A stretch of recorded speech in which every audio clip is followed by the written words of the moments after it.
राधा कृष्ण प्राण मोर जुगल किशोर, राधा कृष्ण प्राण मोर जुगल किशोर, जीवन मरण गति यार नहीं मोर, जीवन मरण गति यार नहीं मोर।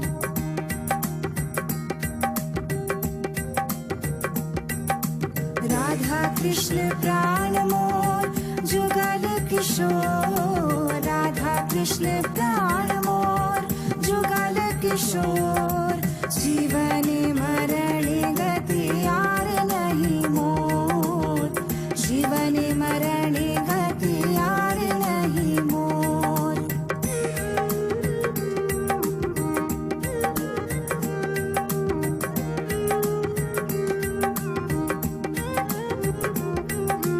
कालिंदर कूले केली कदम बेरवन, रतन बेदीर ऊपर बसबो दूजन, कालिंदर कूले केली कदम बेरवन, रतन बेदीर ऊपर बसबो दूजन,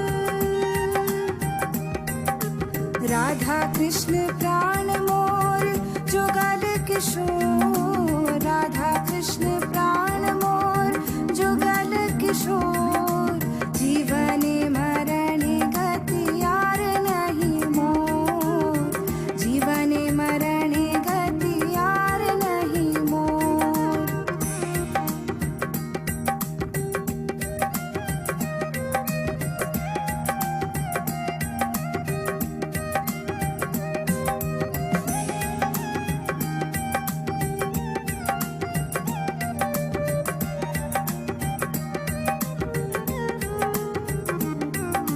श्याम गौरी अंगे दीबो चंदनेर गंध, श्यामल दुलाबो कबे हेरी मुख चंद, राधा कृष्ण प्राण मोर जुगल किशोर, राधा कृष्ण प्राण मोर जुगल किशोर, जीवन मरण गति आर नहीं मोर, जीवन मरण गति यार नहीं मोर। गाथिया माला तिर माला दीबो दोहार गले, अधरे तुलिया दीबो कर्पूर तांबुले, राधा कृष्ण प्राण मोर जुगल किशोर, जीवन मरण गति यार नहीं मोर।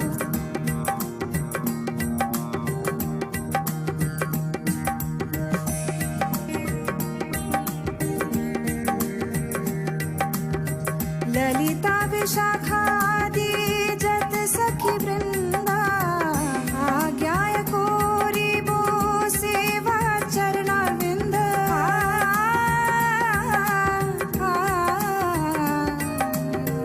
ललिता विशाखादि जत सखी वृंदा, आज्ञाय कोरी बो सेवा चरणारविंद, सेवा चरणारविंद, राधा कृष्ण प्राण मोर जुगल किशोर,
कृष्ण कृष्ण हरे हरे हरे राम राम राम हरे हरे। हरे कृष्णा कृष्णा कृष्णा हरे हरे।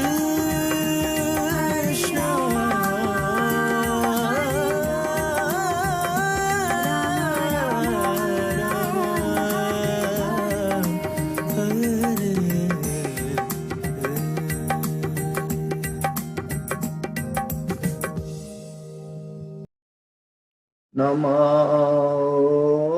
विष्णुपदाय कृष्णपृष्ठाय भूतले श्रीमते भक्ति वेदांत स्वामिन्निति नामिने। नमस्ते सरस्वती देवे गौरवाणी प्रचारिणे निर्विशेष शून्यवादी पाश्चात्य देशतारिणे। जय श्री कृष्ण चैतन्य प्रभु नित्यानंद श्री अद्वैत गदाधर शिवासादि गौर भक्ता वृंद। हरे कृष्णा कृष्णा कृष्णा हरे हरे हरे राम राम राम हरे हरे। हरे कृष्णा कृष्णा कृष्णा हरे हरे हरे राम राम राम हरे हरे। हरे कृष्णा कृष्णा हरे हरे हरे राम राम राम हरे हरे। हरे कृष्णा कृष्णा कृष्णा हरे हरे हरे राम राम राम हरे हरे कृष्णा कृष्णा कृष्णा हरे हरे हरे राम राम राम हरे। ओम अज्ञानातिमिरान्धस्य ज्ञानाञ्जनशलाकया चक्षुरोन्मिलितं येन तस्मै श्री गुरुवे नमः। श्री चैतन्य मनोभीष्टं स्थापितं येन भूतले स्वयं रूप गदा मह्यं ददाति स्वपदान्तिकं। वन्देऽहं श्री गुरु श्रीयुतापदकमलं श्री गुरु वैष्णवांश्च श्रीरूपं साग्रजातं सगणा रघुनाथान्वितं तं सजीवं साद्वैतं सावधूतं परिजन सहितं कृष्ण चैतन्य देवं श्री राधा कृष्ण पादां सगणा ललिता श्री विशाखान्वितांश्च। हे कृष्ण करुणा सिंधो दीनबंधो जगत्पते गोपेश गोपिका कांत राधा कांत नमोस्तुते। तप्त कांचन गौरांगी राधे वृंदावनेश्वरी वृषभानुसुते देवी प्रणमामि हरिप्रिये। वंशाकल्पतरुभ्यश्च कृपा सिन्धुभ्य एव च पतितानां पावनेभ्यो वैष्णवेभ्यो नमो नमः। श्री कृष्ण चैतन्य प्रभु नित्यानंद श्री अद्वैत गदाधर श्रीवासादि गौर भक्त वृंद। हरे कृष्णा कृष्ण कृष्ण हरे हरे हरे राम राम राम हरे हरे।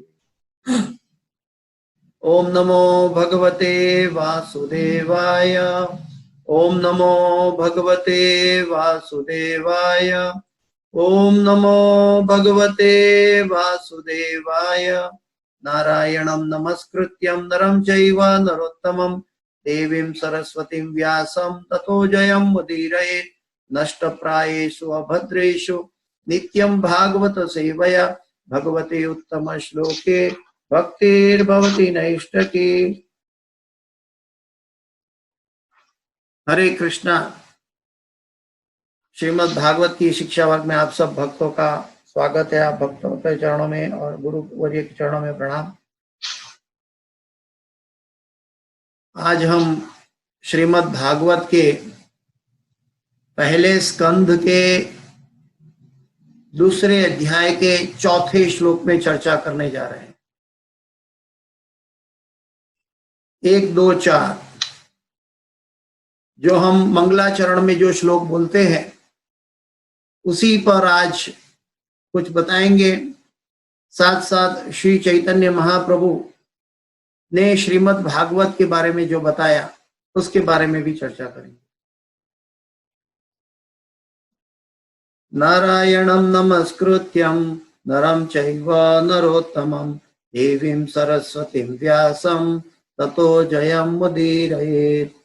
नारायणं नमस्कृत्य नरं चैव नरोत्तमं देवीं सरस्वतीं व्यासं ततो जयमुदीरयेत्। कोई बताना चाहेगा? हाँ प्रभु जी। नारायण नमस्कृत्यं नरं चैव नरोत्तमं देवीं सरस्वतीं व्यासः ततो जयमुदीरयेत्। हरे कृष्णा। बताइए। नारायणं नमस्कृत्यं नरं चैव नरोत्तमं देवीं सरस्वतीं व्यासं ततो जयमुदीरयेत्। हरे कृष्ण। तो अनुवाद और तात्पर्य में जाते हैं। अनुवाद और तात्पर्य भाई श्री भक्ति वेदांत स्वामी श्रील प्रभुपाद महाराज की जय। अनुवाद। विजय के साधन स्वरूप इस श्रीमद् भागवत का पाठ करने सुनने के पूर्व मनुष्य को चाहिए कि वह श्री भगवान नारायण को, नरोत्तम नर नारायण ऋषि को, विद्या की देवी माता सरस्वती को तथा ग्रंथकार श्रील व्यासदेव को नमस्कार करें। और साथ साथ हम गुरुवर्य श्रील प्रभुपाद और गुरु आचार्यगण को भी नमस्कार करें। तो फिर से मैं अनुवाद पढ़ता हूं।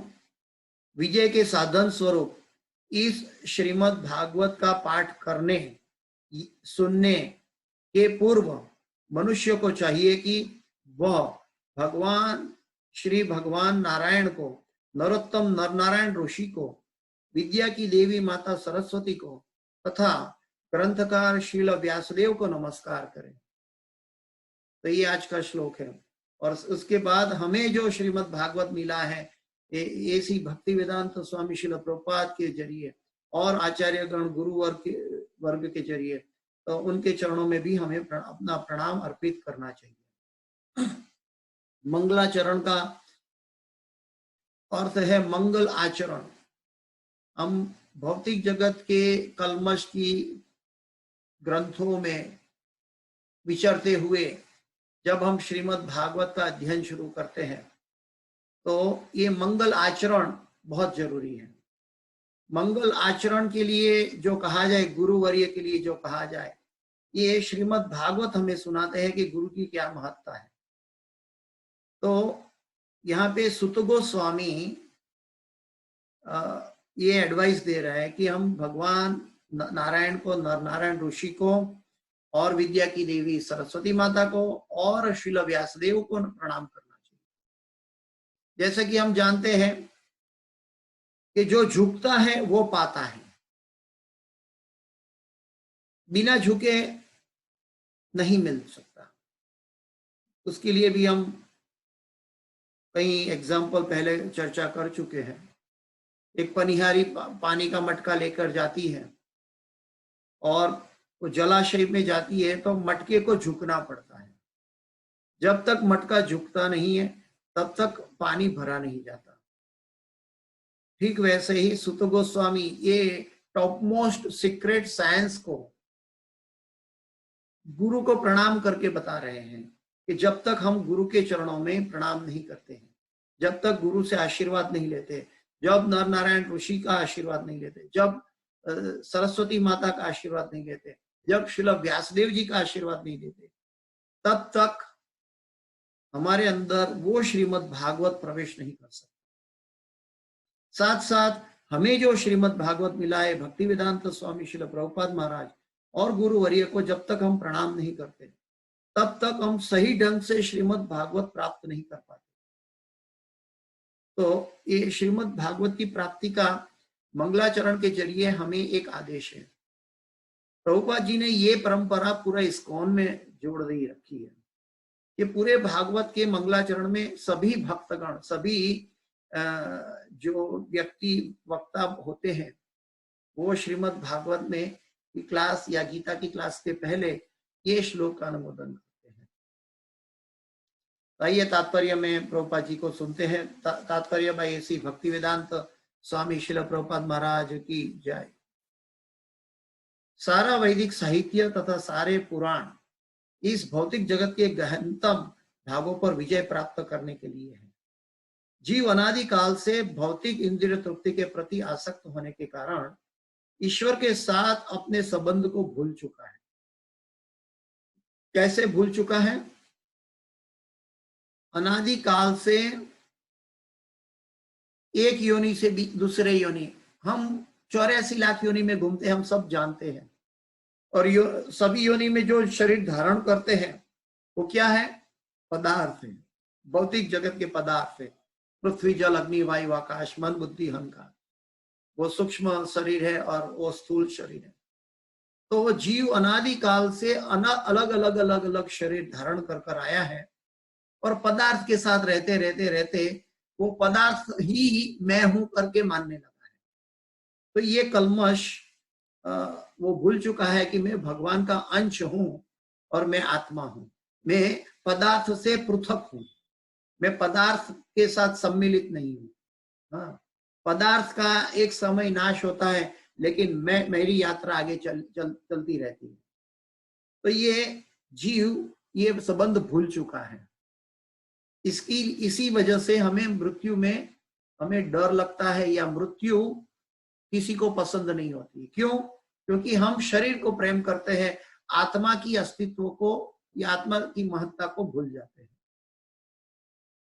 आगे प्रभुपाद जी के तात्पर्य में पढ़ते हैं कि इस भौतिक जगत में उसका जीवन संघर्ष अविरत चलने वाला है और इसके लिए कोई योजना बनाकर जीव का इससे निकल पाना संभव नहीं है। यदि वह इस अविरत जीवन संघर्ष पर विजय पाना चाहता है तो उसे ईश्वर के साथ अपने नित्य संबंध को पुनः स्थापित करना होगा।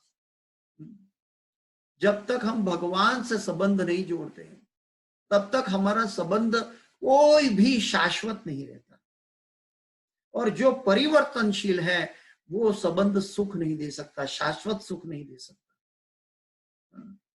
समझो आपको भूख लगी है और आपके पास भगवान का प्रसाद भेजा गया, आपको प्रसाद मिला है खाने के लिए, बहुत भूख लगी है और प्रसाद मिला है, 56 भोग मिला है।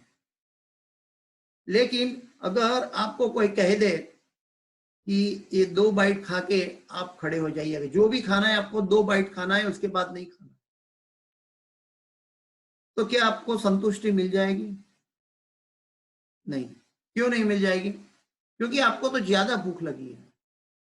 वैसे जो आनंदमय अभ्यासात आत्मा की जो भूख है वो अनलिमिटेड है, और वो जो आनंद की खोज में है वो अनलिमिटेड आनंद की खोज में है। लेकिन हमारे इंद्रियों द्वारा, हमारे शारीरिक रिश्तों द्वारा जो आनंद मिलता है वो क्षणिक आनंद होता है, और वो क्षणिक आनंद में जो आनंद पाने की वृत्ति है वो बनी रहती है। और जब वो क्षणिक आनंद पूरा हो जाता है तो फिर से हम आनंद ढूंढने के लिए निकल पड़ते हैं। जैसे कि 2 बाइट खाना खा लिया, पेट में और भूख है, तो हम सोचते हैं कि और खाना खाया जाए। ठीक वैसे ही जैसे कि जब तक हमें पूर्णतया तुष्टि नहीं होती है तब तक हम पूर्णतया संतुष्ट नहीं होते, और पूर्णतः संतुष्ट नहीं होते तो हमारी जो इच्छाओं की यात्रा है बनी रहती है। और भौतिक जगत के सभी चीज, भगवान कहते हैं कि जिसका जन्म हुआ है उसका मृत्यु निश्चित है। और चाहे वो पदार्थ हो, विषय वस्तु हो, कोई मनुष्य हो, कोई प्राणी हो, या कोई भी जीव सृष्टि इस जगत में दिखाई देती हो, तो इसका जीवन है वो एक दिन समाप्त होने वाला है। और कोई भी विषय वस्तु में, जैसे गाड़ी, हमें गाड़ी में आ सकती है, हमें अपने घर में संपत्ति में आ सकती है, लेकिन मृत्यु सर्वहरश्च हम, मृत्यु के समय हमें सब छोड़ना पड़ेगा। तो ये यात्रा जो हमारी है, आनंदमय अभ्यास की यात्रा है, ये वो अधूरी रह जाती है। और वो अधूरी यात्रा के जरिए हमारा पुनर्जन्म निश्चित हो जाता है। तो हमें पुनर्जन्म से बाहर निकलने के लिए ये श्रीमद् भागवत, ये प्रेम पुमार्थ महान, ये हमारे हृदय में, हृदय की पूर्णतः संतुष्टि प्रदान करने वाला, भगवान के प्रति पूर्ण प्रेम देने वाला ये ग्रंथ है। ये एकमात्र ग्रंथ 84 लाख योनि से बाहर निकाल सकता है। श्रीमद् भागवत जो है ये ग्रंथराज श्रीमद् भागवत है, और एक ग्रंथ मात्र हमें 84 लाख योनि से बाहर निकाल सकता है। यदि वह अविरत जीवन संघर्ष पर विजय पाना चाहता है तो ईश्वर के साथ अपने नित्य संबंध को पुनः स्थापित करना होगा। जो भी इस प्रकार के निवारक उपाय अपनाना चाहता है उसे वेदों तथा पुराणों जैसे साहित्य का आश्रय लेना होगा। मूर्ख लोगों का कहना है कि पुराणों का वेदों से किसी प्रकार का संबंध नहीं है। एक्चुअली पुराणों और वेदों सब एक दूसरे का, वेद का जो सार है वो पुराण और उपनिषदों में है, उसके साथ कनेक्शन है। लेकिन पुराणों में 3 प्रकार का विभाजन किया गया है, जो कुछ सात्विक मनुष्य के लिए, कुछ राजसिक मनुष्य के लिए, कुछ तामसिक मनुष्य के लिए। तो ये वेदों का सार है, लेकिन जैसी जैसी मनुष्य की, जिसकी रही भावना जैसी, ताकि दिखी मूर्त तैसी। तो जैसा जैसा मनुष्य का भाव है वैसे वो पर्टिकुलर शास्त्र का उपयोग करने के लिए जाता है। लेकिन इससे सर्वोपरि जो है ये श्रीमद् भागवत है। तो आगे बताते हैं, किंतु ये पुराण विभिन्न प्रकार के लोगों के लिए वेदों के पूरक व्याख्या है, वेदों की पूरक व्याख्या है।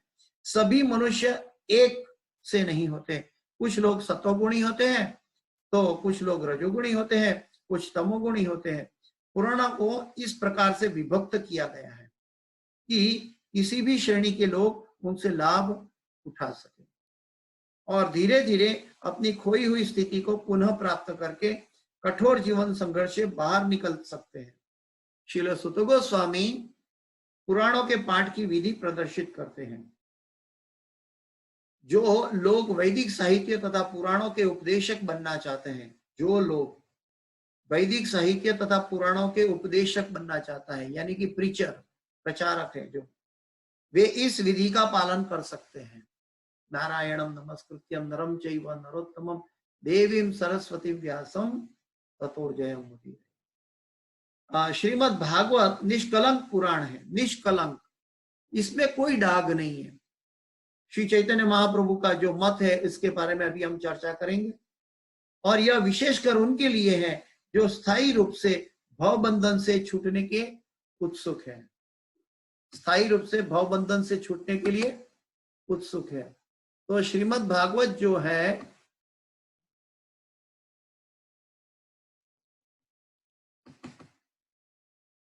श्रीमद् भागवत जो है ये हमें भवबंधन से छुड़ाने वाला है। हमें जन्म मृत्यु जरा व्याधि जो हमारा ओरिजिनल प्रॉब्लम है, हमारा जीव का ओरिजिनल, की वो पदार्थ के साथ अनेक जन्मों से ये कार्य करते आया है, और अगर मनुष्य योनि में भी ये कार्य करेगा तो क्या होगा। तो श्री चैतन्य महाप्रभु इसके ऊपर प्रकाश डाल रहे हैं। श्री चैतन्य महाप्रभु इसके ऊपर प्रकाश डालते हैं और कहते हैं, आराध्यो भगवान व्रजेश तनय तद्धाम वृंदावनम रम्या कचित उपासना व्रजवधु वर्गेण या कल्पिता श्रीमद् भागवतम प्रमाणम अमलम प्रेम पुमार्थो महान श्री चैतन्य महाप्रभुर्मतम इदम तत्र आदरो न परः। आराध्यो भगवान ब्रजेश तनय। आराध्यो, अभी इस श्लोक बहुत जरूरी है समझने के लिए। जिसको शुद्ध भक्ति की दिशा चाहिए उसको ये श्लोक, ये सिद्धांत पर गौड़ीय संप्रदाय और ये सिद्धांत पर इस्कॉन चल रहा है और ये सिद्धांत पर आज का व्रज स्थापित किया गया है। जो आराध्य भगवान ब्रजेश तनय तद्धाम वृंदावन। आराध्य का मतलब है जिसकी आराधना की जाती है। इसीलिए हमें ये समझना चाहिए कि हम भगवान की आराधना करते हैं। हम अष्टांग योग, अद्वैतिज्म या निष्काम कर्म या ध्यान योग, ज्ञान योग, ये सभी को बाजू पर कर दिया यहाँ पे। इसलिए अमलम पुराण कहा, सभी को बाजू पर कर दिया। कैसे? ये सभी प्रोसेस को किसकी आराधना करें? तो हम वृंदावन के श्री कृष्ण की आराधना करेंगे। आगे कहते हैं कि हम भगवान की आराधना करेंगे। हमें कोई देवी देवता की आराधना नहीं करेंगे। हम क्या कोई देवी देवता की या देवी माँ की या और किसी की, वहां तक की वन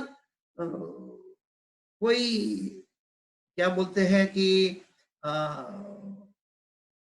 इसको क्या कहते हैं कि कोई दूसरे शास्त्रों की या पुराणों की आराधना नहीं करेंगे। ये इस ग्रंथ राज सर्वोच्च ग्रंथ है श्रीमद् भागवत, इनके जरिए हम आराधना करें। तो ये भगवान जो आराध्यो, जिसकी आराधना करते हैं, वो एकमात्र श्री भगवान की, और उसमें भी वृंदावन के भगवान और ब्रजेश तनया। ब्रजेश का अर्थ है कि हम सिर्फ चार चतुर्भुज रूप भगवान विष्णु की नहीं, तो भगवान रामचंद्र की नहीं, तो क्या वामन देव की नहीं, तो किसकी आराधना करेंगे? ये हमारे लिए उपासना का तत्व नहीं है। हाँ, वो जो लोग कृष्ण, ये सब कृष्ण तत्व है, और जो लोग कृष्ण के अलग अलग विभिन्न रूप की आराधना करते हैं, उन सबको नमस्कार। लेकिन हम किसकी आराधना करेंगे? तो हम कहते हैं कि हमारा जो उपासना का जो तत्व है वो नंद महाराज के पुत्र श्री कृष्ण का है, ब्रजेश तनया, नंद महाराज के तनय। और वो कहाँ है? तद्धाम वृंदावनम, तद्धाम वृंदावनम। इसका मतलब है कि devotional service to Shri Krishna, that's why हम जो भाव में भगवान श्री कृष्ण की भक्ति करना चाहते हैं, वो क्या द्वारकाधीश कृष्ण की है? नहीं। वो क्या मथुरा के कृष्ण की है? नहीं। वो क्या रण संग्राम में महाभारत के युद्ध में खड़े हुए श्री कृष्ण की है? नहीं। कृष्ण तो वही है। कृष्ण के उपदेश का पालन तो करना है, लेकिन हमारी आराधना, हम जिसकी उपासना करते हैं, वो उपासना किसकी होगी? वो उपासना नंद महाराज के पुत्र श्री कृष्ण की होगी। और उनको सभी भगवान श्री कृष्ण के सभी स्वरूप को दंडवत प्रणाम, चाहे वो द्वारकाधीश हो, चाहे मथुरेश हो, चाहे वो रण संग्राम में महाभारत के श्री कृष्ण हो, और जो इनकी आराधना, जो वैष्णव इनकी आराधना करते हैं, उन सब वैष्णवों को और भगवान श्री कृष्ण के सभी स्वरूप को दंडवत प्रणाम। लेकिन उपासना तत्व की जब बात करते हैं, तो हम वो भगवान श्री कृष्ण, वृंदावन के श्री कृष्ण, नंद महाराज के श्री कृष्ण की आराधना करते हैं। फिर आगे बताते हैं कि हम वो माधुर्य भाव में हैं और माधुर्य भाव की आराधना करते हैं। आगे बताते हैं कि रम्या कचित उपासना व्रजवधु वर्गेण या कल्पिता। तो हम किसकी, जो भगवान, जो व्यक्ति अपना मंत्रोच्चार से भगवान को प्रसन्न करना चाहता है, जो भगवान की पूजा अर्चना करना चाहता है, जो भगवान की मंत्रोच्चार से या विधि पूर्वक सम्मान करता है और भगवान की आराधना करता है, ध्यान करता है, ज्ञान की बात करता है, तो भगवान कहते हैं कि इन सब चीजों से कभी कभी मुझे आनंद नहीं मिलता। हाँ, भगवान क्या कहते हैं कि आप मंत्रोच्चार करोगे तो मुझे आनंद नहीं मिलता, उल्टा दिखाई देता है ना। तो भगवान को क्या अच्छा दिखाई देगा? तो भगवान कहते हैं रम्या कचित उपासना व्रजवधु वर्गेण या कल्पिता। जो ब्रजवधु है, जो भगवान के साथ विचरण करने वाली, भगवान को आनंद देने वाली जो गोपियां हैं, उसमें भी सर्वोत्तम गोपी श्रीमती राधा रानी है। वो श्रीमती राधा रानी जो भगवान के साथ झगड़ा करती है, भगवान के साथ, भगवान को चोर कहती है, भगवान को कुछ भी कहती है, भगवान को भगवान तक नहीं मानती, लेकिन एक साख्य भाव में, एक माधुर्य भाव में भगवान की सेवा करती है, तो वो भगवान को बहुत अच्छा लगता है। तो जो ब्रजवधु वर्गेण शब्द बहुत महत्वपूर्ण है यहाँ पे। तो हम जो हमारे उपासना देव जो है हमारे, वो वृंदावन के श्री कृष्ण है, जो 11 साल 52 दिन वृंदावन में रहे। वो कृष्ण नहीं जो कंस के कहने पर मथुरा चले गए। अभी ब्रज के कृष्ण और मथुरा के कृष्ण में क्या अंतर है? कृष्ण तो वही है, हाँ कृष्ण तो वही है, लेकिन वो कृष्ण और ये कृष्ण के अंदर क्या अंतर है? तो ब्रज के कृष्ण जो है पूर्ण पुरुषोत्तम परमेश्वर है, और जब वो ब्रज के बाहर यानी कि वृंदावन के बाहर गए और मथुरा में गए, तो मथुरा में उनको कोई कन्हैया कहने वाला नहीं था, कान्हा लाला कहने वाला नहीं था। वहां तो वासुदेव के पुत्र वसुदेव कहने वाले थे। तो वहां पे भगवान ने सुदर्शन चक्र भी धारण किया है। जब भगवान को कोई भी हथियार की आवश्यकता हुई, तब चतुर्भुज रूप धारण किया, तब वो भगवान विष्णु या नारायण कहलाए। लेकिन हमारा आराधक है ब्रजेश तनया। क्यों? अभी इसमें क्या अंतर है? क्योंकि यहाँ पे कोई भी भगवान की वेपन यानी कि कोई भी अस्त्र शस्त्र की आवश्यकता नहीं रही, और वो अपने भक्तों के साथ पूर्ण आनंद का साथ विचरण कर रहे हैं। तो हम भगवान को प्रेम करना चाहते हैं, प्रेम पुमार्थ महान। तो हम भगवान को प्रेम करना चाहते हैं, इसीलिए श्री चैतन्य महाप्रभु हमें समझाते हैं कि ये हमारा जो भगवान, हमारी जो साधना है वो वृंदावन कृष्ण की साधना है। आराध्यो भगवान ब्रजेश तनया तद्धाम वृंदावनम रम्या कचित उपासना व्रजवधु वर्गेण या कल्पिता श्रीमद् भागवतम प्रमाणम अमलम प्रेम पुमार्थो महान। श्रीमद् भागवतम प्रमाणम अमलम पुराणम, जो आज के तात्पर्य में प्रभुपाद जी ने लास्ट वाक्य में कहा है कि श्रीमद् भागवत निष्कलंक पुराण है, अमलम पुराण है। क्यों ऐसा कहा गया? क्योंकि जो भी वेद उपनिषदों में जो चर्चा हुई थी वो जीवों के लिए चर्चा हुई थी, जीवों को सस्टेन के लिए चर्चा हुई, लेकिन जो जीवन का सार है, जीवन का ध्येय है, ऐसे ब्रज के कृष्ण की महिमा जो श्रीमद् भागवत के 10वें स्कंद में उपलब्ध है, जो श्री कृष्ण बुक में प्रभुपाद जी ने स्थापित की गई है, कृष्ण बुक में, वो जो उपासना है, कृष्ण बुक की उपासना है, वो श्रीमद् भागवत में इंगित की गई है। श्रीमद् भागवत के 10वें स्कंद में, जहां पे नंद महाराज श्री कृष्ण के पुत्र थे, और नंद महाराज के पुत्र श्री कृष्ण थे, और उन्होंने अपने भक्तों के साथ क्या क्या लीलाएं की, उसके बारे में बहुत विस्तार पूर्वक वर्णन किया गया है। तो अमलम पुराणम मतलब कोई भी रास्ता निकाल के, जैसे हम कभी बंधियार तालाब के अंदर अगर हमें कुछ पानी पीना है तो उसके ऊपर लील जमी हुई है, फंगस है पूरी, लेकिन हम जब वो लील को हटा देते हैं तो नीचे से शुद्ध पानी दिखाई देता है। ठीक वैसे ही ये सकाम कर्म, निष्काम कर्म, ज्ञानमय कर्म, ज्ञान मिश्रित कर्म, ये सभी चीजों के बाहर आ जाएंगे। और प्रेम पुमार्थ वहां जो भगवान से प्रेम करने की जीव की आकांक्षा रहेगी, एकमात्र आकांक्षा रहेगी। जब भौतिक जगत के सभी कर्म, सभी इच्छाएं उनकी पूरी हो जाएगी और वो उनसे बाहर आ जाएगा। कैसे?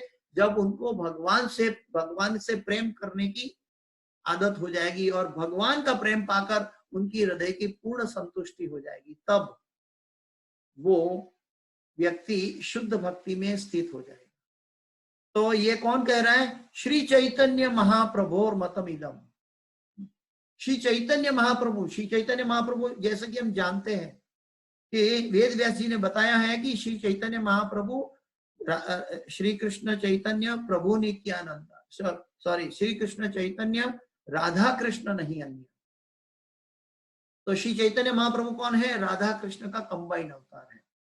तो ये जो श्री चैतन्य महाप्रभु का मतम इदम है, यानी कि श्रीमती राधा रानी का हृदय कह रहा है।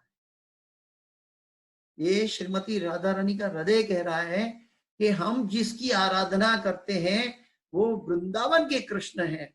आपने कभी सुना कोई भी व्रज की गोपियां मथुरा गई? क्या श्रीमती राधा रानी कृष्ण के साथ मथुरा गई थी? नहीं गई। वो व्रज में रही। भगवान ने उनको व्रज में रहने का कहा। भगवान ने उनको कहा कि यहां मैं व्रज से बाहर एक कदम नहीं रखता हूं। तो जो बाह्य, जैसे हमें जो भाव उत्पन्न होता है कि श्रीमती राधा रानी को भगवान का 125 साल का विरह हुआ, लेकिन साथ साथ भगवान कहते हैं कि मैं व्रज के बाहर एक कदम भी नहीं रखता। यानी कि जो श्रीमती राधा रानी व्रज में गोपियां थी, सखीगण जो भगवान को आनंद देने वाली थी, जैसे तो ये सखियां, जो ये गोपियां जो भगवान को आनंद, वो भगवान को गाली भी देती थी, वो भगवान को कुछ छछिया पर छाछ के लिए नाच नचाती थी कन्हैया को।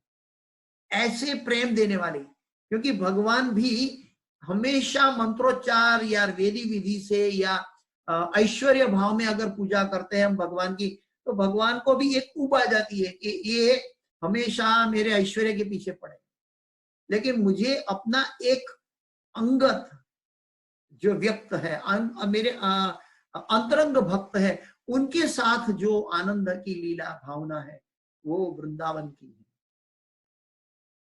मतमिदम तत्र आदरो, उसको हम आदर करते हैं, व्रज के कृष्ण को। इसका मतलब ये नहीं कि कृष्ण के स्वरूप या जगन्नाथ जी में हो या द्वारकाधीश में हो या मथुरा में हो, इसका हम अनादर कर रहे हैं।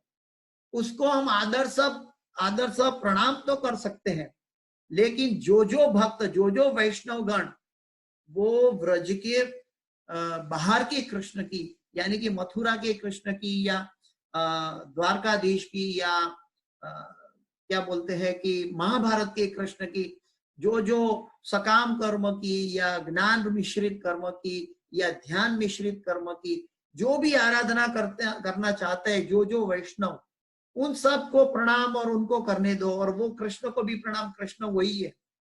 लेकिन साथ साथ हमारे जो उपासक आराध्य देव है, हम जिसकी उपासना करना चाहते हैं वो है वृंदावन के श्री कृष्ण।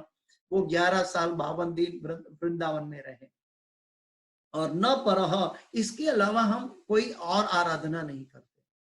तो भगवान की आराधना के अंदर हमें समझना चाहिए कि हम सभी जगह, कृष्ण तो एक ही है, लेकिन हम वो आराधना करते हैं। श्री चैतन्य महाप्रभु कहते हैं कि हम वो आराधना करते हैं। श्री चैतन्य महाप्रभु पश्चिम बंगाल से आए थे, लेकिन ब्रज का जीर्णोद्धार किया उन्होंने, ब्रज की स्थली, लीला स्थलियों का पुनरुत्थान किया उनके षड गोस्वामियों के माध्यम से। तो षड गोस्वामी जो श्रीमती राधा रानी से चली आ रही जो परंपरा है, जो षड गोस्वामी के द्वारा, प्रभुपाद जी के द्वारा हम सबको मिली है, वो हम सब के लिए जो आराध्य भगवान है वो वृंदावन के श्री कृष्ण है, राधा श्याम सुंदर है, कन्हैया है। वो वृंदावन के बाहर कभी उन्होंने एक कदम नहीं रखा।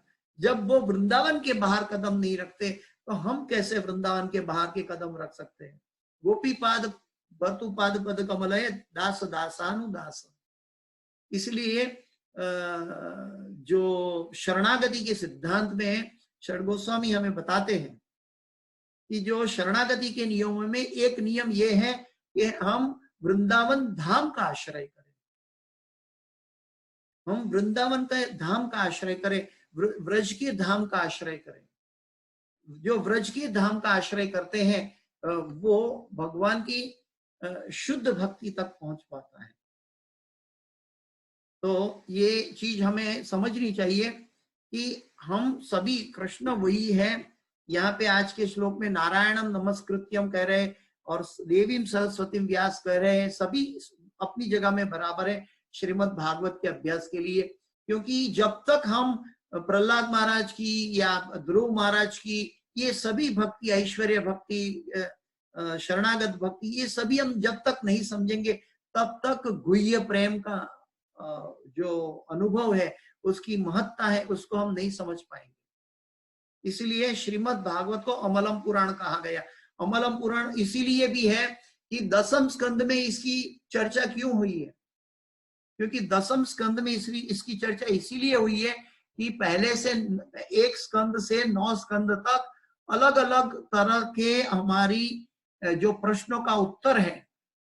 कोई ज्ञान मिश्रित भक्ति करना चाहता है, कोई कर्म मिश्रित भक्ति करता है, कोई ध्यान मिश्रित भक्ति करता है, वो सभी का एक के बाद, कोई सकाम कर्म की भक्ति करता है, उस सभी का एक के बाद एक के बाद एक के बाद एक सीमा बता दिया कि वो वैकुंठ जगत तक जा सकता है शायद, लेकिन इसकी एक सीमा है। लेकिन प्रेम पुमार्थो महान, जो अल्टीमेट है, जैसे कि हम एग्जाम में, कॉलेज की एग्जाम में, स्कूल की एग्जाम में कभी कभी क्या होता है कि 40 स्टूडेंट का क्लास होता है और टीचर पेपर तपासते हैं। तो टीचर पेपर तपासते हैं तो उनको 38 37 स्टूडेंट को चेक करने के समय उनको ज्यादा टाइम नहीं लगता, फटाफट चेक करके मार्क लिख देते हैं। लेकिन जो लास्ट में पहला नंबर और दूसरा नंबर के बीच में जो स्पर्धा चल रही है, जो लास्ट में जो दूसरा नंबर और पहला नंबर, पहला नंबर और दूसरा नंबर, दूसरा नंबर पहला नंबर, ये हर एक उनका प्रश्न को एनालिसिस किया जाता है अच्छी तरह। क्यों? क्योंकि एक्चुअल पहला नंबर कौन है वो स्थापित करने के लिए। तो वो एक्चुअल पहला नंबर जो है प्रेम पुमार्थो महान, जो हम गोपी के पद चिन्हों का अनुसरण करते हैं, इसलिए ब्रज के बाहर कदम रखने की हमें कोई भी अभिलाषा नहीं। लेकिन वो भक्ति वेदांत स्वामी शिला प्रभुपाद वो ब्रज के बाहर जीवों के कल्याण हेतु और ये श्री चैतन्य महाप्रभु के आदेश पर पूरे विश्व भर में जीवों के कल्याण हेतु और पूरे विश्व को ये अमलम पुराण प्रेम पुमार्थो महान, ये भागवत को लेकर पूरे विश्व को पहुंचाने के लिए वो अपने साथ वृंदावन को लेकर गए। वृंदावन क्या है? वृंदावन जो है वो श्री कृष्ण का धाम है, श्री कृष्ण की लीला स्थली है। और श्री भक्तिवेदांत स्वामी शिला प्रभुपाद अपने हृदय में वृंदावन को लेकर पाश्चात्य जगत में गए। तो वो वहां अमेरिका जाके उन्होंने जो भी मंदिर स्थापित किया, लेकिन उनके हृदय में, उनके मन में वो वृंदावन ही था, क्योंकि वो वृंदावन के बाहर सिर्फ जीवों का कल्याण देखने गए थे, कल्याण करने के लिए गए। इसीलिए हमें आचार्यगण बताते हैं कि हमारे घर में अगर हम राधा कृष्ण की सेवा करते हैं तो हमारा घर वृंदावन से पृथक नहीं है। अगर हमारे घर में श्री गौर निताई की सेवा होती है, राधा कृष्ण की सेवा होती है, तो वो घर, वो जगह वृंदावन धाम है। ये हम सबकी आराधना के लिए, व्यवस्था के लिए गुरु ने हमें सिखाया है कि हमें श्रीमद् भागवत में कई तरह की बातें आई है, लेकिन एक्चुअल हमें कहाँ जाना है, हमारी दिशा कहाँ जानी है, इसको कहते हैं फाइन ट्यूनिंग।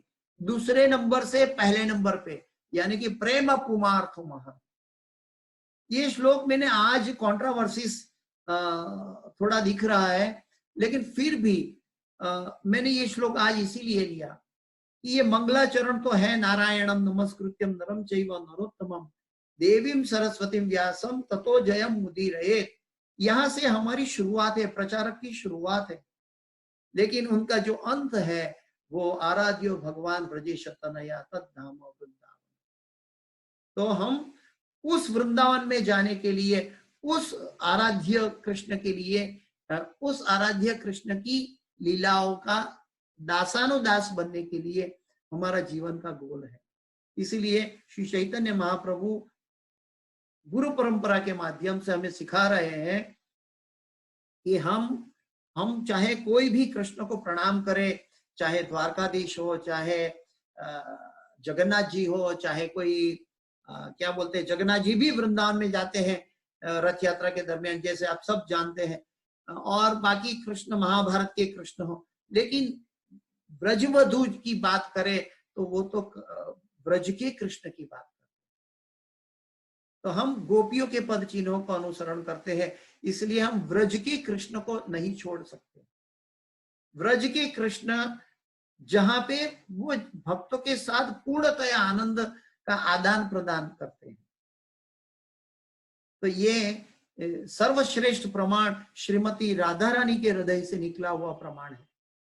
तो हमारा लक्ष्य, चाहे हमारी मानसिक अवस्था सुधारने के लिए, हमारी शारीरिक अवस्था सुधारने के लिए, हमारी दिशा को दृढ़ता से प्रस्थापित करने के लिए हम 1 स्कंद से लेकर 9 स्कंद तक चलते हैं, लेकिन बाद में अपने आत्मा को जो है 10वें स्कंद में भगवान की सेवा में छोड़ देते हैं।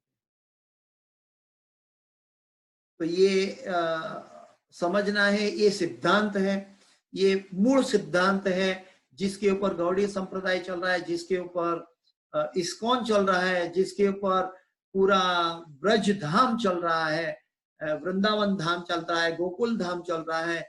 ऐसे वृंदावन को हम बारंबार नमस्कार करते हैं। ऐसे गोपियों को और भगवान को आनंद देने वाले सभी जीवों को हम अनंत कोटि बार प्रणाम करते हैं। किसी का कोई प्रश्न?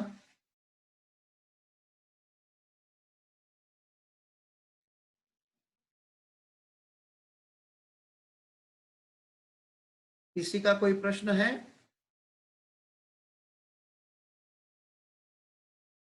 इस कक्षा में कोई भी क्षति पहुंची है, कोई भी गलती हुई है, त्रुटि हुई है, तो मेरी तरफ से है, और इसकी कोई भी सुकृति है वो गुरुवर्य और श्रीमद् भागवत की और भगवान की तरफ की है। इस सभी सुकृति में मैं अपने गुरु के चरणों में समर्पित करता हूँ और सभी भक्तों के चरणों में प्रणाम करके मैं यहाँ पे श्रीमद् भागवत को विराम दे रहा हूँ। पंचाकल्पतरुभ्यश्च कृपा सिन्धुभ्य एव च पतितानां पावनेभ्यो वैष्णवेभ्यो नमो नमः। अनंत कोटि वैष्णव वृंद की जय।